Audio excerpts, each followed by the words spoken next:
विनंती करायची, उद्या काही जरी काम असेल, उद्याच्या दिवस आपलं काम थोडं बाजूला ठेवून आपल्या प्रत्येक गावातून त्या ठिकाणी जास्तीत जास्त आपल्याला आशीर्वाद देणाऱ्या जनतेला त्या ठिकाणी सोबत घेऊन येऊ. उद्या आपली त्या ठिकाणी प्रचंड तुमच्या उपस्थितीमध्ये, आपल्या सर्व मतदारांच्या उपस्थितीमध्ये आपल्याला फॉर्म भरायचा आणि त्या पद्धतीने आपण सगळ्यांच्या ठिकाणी यावं. राहिला प्रश्न पुढच्या आपल्या पुढच्या विरोधकाचा, माझ्या मते अजून तर काही उमेदवार ठरला नाही. ठरला का नाही? आता काय शेवटी काय त्याला उमेदवार कोणीतरी लागतील, आता द्यायचा काम देतील, पण आज उमेदवार कोणी देईल तर आपल्याला काही माहिती नाही. कारण आज मी कालच परवा दिवशी आपले तातुजी देशमुख यांच्या घराच्या वास्तूला गेलो. बरेच जण उंबरखेड मध्ये त्या ठिकाणी पाहुणे मंडळी, काही मित्रमंडळी, बरेच जण त्या ठिकाणी कार्यक्रमामध्ये भेटले. तर त्या ठिकाणी भेटल्यानंतर जेवढ्या जणांची भेट झाली, सगळेजण त्या ठिकाणी म्हणले, आमदार साहेब आता काही सांगायची आवश्यकताच नाही, फक्त तुम्ही प्रचार करत राहा आपला उमेदवार. आमच्या मतदारसंघातून तर आम्ही जास्तीत जास्त लीड त्या ठिकाणी महाविकास आघाडीच्या उमेदवाराला देऊ. तर त्या ठिकाणी कार्यक्रमात सगळे प्रमुख मंडळी होते. म्हणून आज एक चांगली आपल्याला या ठिकाणी संधी आपल्या मतदारसंघासाठी आहे.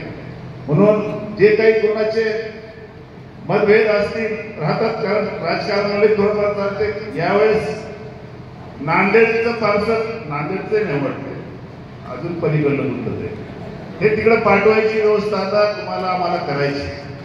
म्हणून येणाऱ्या काळामध्ये आपल्याला सांगू इच्छितो, राजेश पाटील, आपल्याला येणाऱ्या काळामध्ये आपण बाकी जाऊ द्या, बाकी राज्यातलं किंवा बाकीकडलं सांगत नाही, आपण आपल्या निवडणुकीसाठी आपण एकत्र बसतो, पण कार्यकर्त्याची निवडणूक आली थोडं त्या ठिकाणी काही कार्यकर्त्याच्या आधारानंतर आपण त्या ठिकाणी योग्य करतो. कारण एक क्रमांक सगळ्याला काही समाधान होणार नाही. म्हणून मला आपण इथून असं एक निश्चय करूया, जसं शामराव म्हणले की शपथ घेऊ, मी मला एक शपथ घेऊया आपण की जिल्हा परिषद गावाला होत नाही, तर जिल्हा परिषद असो, पंचायत समिती असो, मार्केट कमिटी असो, का अजून कुठली निवडणूक असो, मला एक जसं आपण आज एक कुटुंब त्या ठिकाणी तिन्ही पक्ष एका जागी बसतो, उद्या कार्यकर्त्यासाठी सुद्धा आपण कुटुंब म्हणून एका ठिकाणी बसलं पाहिजे.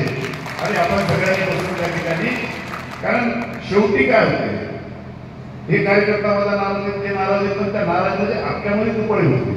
आणि तिसरा, त्याच्यामुळं आपण सुद्धा या ठिकाणी हे करत असताना आपण त्या ठिकाणी सगळ्यांचा त्या ठिकाणी सगळ्यांनी मन मोठं करून कार्यकर्त्याला मला विनंती करायची. कारण या ठिकाणी असं करत असताना कोणाला तरी एखादी सीट आमच्या वाट्याला येईल, एका सीट त्यांच्याच वाट्याला जाईल, ह्या मार्ग काढल्याशिवाय पर्याय नाही.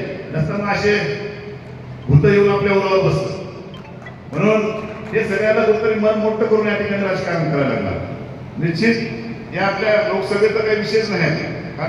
आज लोकसभेला त्याला आपल्या हिंगोली मतदारसंघाचा सगळं सर्वे किंवा सगळे पाहिलं तर आज त्या ठिकाणी या मतदारसंघात मला तर असं वाटतं की या मतदारसंघाची आशाही सोयी असते. कारण या मतदारसंघामध्ये महाविकास आघाडीचाच उमेदवार निवडून येणार हे निश्चित, ते त्यांना सुद्धा विरोधकाला सुद्धा माहिती आहे. म्हणून येणाऱ्या काळामध्ये आता मी पाहतो मानवाडी फाट्यावर काय पोस्टर, हदगाव मध्ये काय पोस्टर, वाळकी फाट्याला काय पोस्टर, निवग्याला काय पोस्टर. अरे पोस्टर लावण्यापेक्षा कामं कोण केले हे पाहना. त्या पोस्टर छापणाऱ्याला मुक्त दिलं, ते आले की आपल्याला लावतात. अरे कामं कोणी केलं असेल तर दाखवायची हिंमत असेल तर नुसतं त्या ठिकाणी पोस्टरबाजी करायचं, लोकांची दिशाभूल करायची. आणि लई आहे सांगायसारखं, गरीब नाही. निवडा सरकारची आहे तिथं मंडळी, जमू लगी लक्षात ठेवा. इकडे दाखवायचं एक तास आणि खायचं एक तास.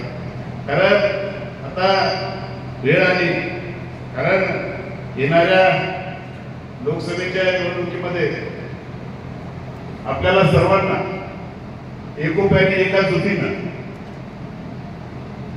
मतदान माझ्यामध्ये आपलं 26 तारखेला आपल्याला 26 तारखेला आपल्या उमेदवारासाठी त्या ठिकाणी उद्या फॉर्म भरल्यानंतर जसा प्रचार चालू होईल, रात्र दिवस त्या ठिकाणी आपल्याला काम करून आपल्या आघाडीची जो निशाणी राहील मशाल, त्या मशाल या निशाणीला आपण